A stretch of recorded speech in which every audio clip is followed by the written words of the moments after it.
원주입니다. 지방 의료 체계가 붕괴 위기를 맞고 있습니다. 연봉 4억 원을 줘도 의사를 구할까 말까 할 정도로 의사들이 지방을 외면하고 있습니다. 이러다 보니 주민들도 원정 진료를 선택하면서 악순환이 꼬리에 꼬리를 물고 있습니다. 임서영 기자가 보도합니다.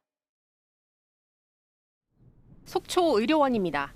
응급의학과 전문의를 연봉 4억 2천만 원을 주고 채용하기로 했습니다. 기존에 3억 5천만 원을 준다고 했을 때 지원자가 없어 연봉을 높인 겁니다. 이제서야 지원자가 나왔습니다.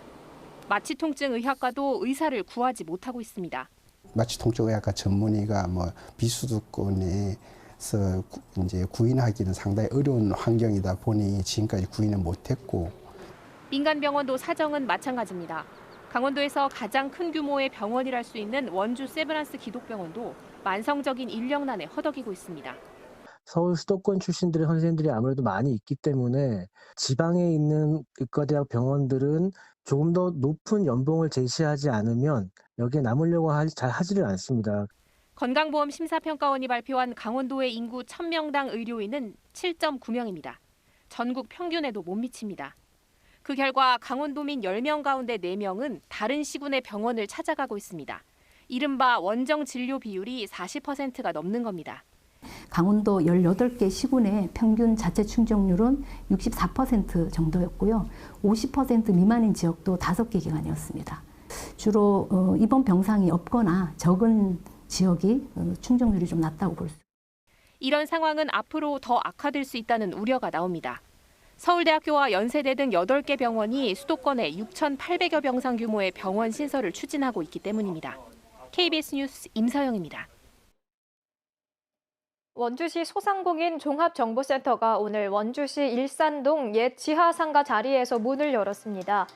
소상공인센터는 경영안정자금 지원과 노란우산 공제 희망보조금 운영 등 소상공인에 대한 각종 지원 업무를 담당합니다. 이어 올해 하반기부턴 창업과 경영교육 아카데미를 운영해 소상공인의 경영 능력도 향상시킬 계획입니다. 영월문화재단이 다음 달 2일부터 영월문화관광재단으로 출범합니다. 이는 영월군의 법정 문화도시 지정과 대면축제와 관광재개 등의 변화에 대응하기 위한 것입니다. 재단 조직은 기존 3개 부서에서 관광축제본부 등 2본부 4개 부서로 개편되고 인원도 18명으로 늘어납니다. 행성군이 필요한 교육을 찾아가서 해주는 배달 강좌를 다음 달부터 운영합니다. 이 사업은 주민들이 문화, 예술과 교양, 직업교육 등 원하는 학습 강좌를 신청하면 행성군이 찾아가 교육해주는 사업입니다. 신청은 주민 7명 이상이 함께 군청으로 하면 되고 강좌당 최대 30회까지 할 수 있습니다. 평창군이 올해 상반기까지 장애인 전용 주차구역의 불법 주차를 단속합니다. 대상 구역은 공공기관과 대형마트, 아파트 단지 등 장애인 전용 구역으로 지정된 곳입니다. 지난해 평창군에서는 장애인 주차구역 불법 주차 450여 건이 적발됐습니다. 지금까지 원주였습니다.